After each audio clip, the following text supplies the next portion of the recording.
अस्सलामु अलैकुम वरहमतुल्लाहि वबरकातुहू। नाज़रीन, आज सब आप सभी का दीन इस्लाम चैनल पर खैर मकदम। आज एक नई वीडियो के साथ हाज़िर हुई हूँ। आज का टॉपिक है ईमान और कलमा तैयबा से ये टॉपिक लिया गया है।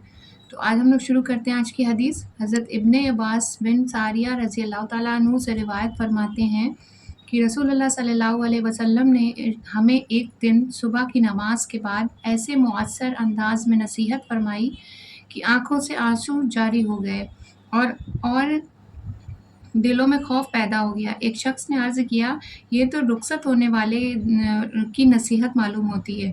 फिर आप सल्लल्लाहु अलैहि वसल्लम हमें किस चीज़ की वसीयत फरमाते हैं? आप सल्लल्लाहु अलैहि वसल्लम ने इरशाद फरमाया, मैं तुम्हें अल्लाह ताला से डरते रहने की और अमीर की बात सुनने और मानने की वसीयत करता हूँ, अगरचे वो अमीर हबशी ग़ुलाम हो।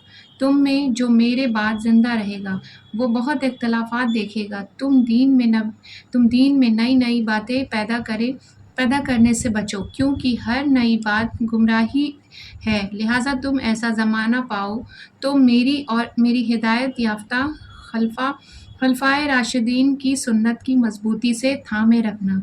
जज़ाकल्लाहु खैर। सुभान अल्लाह।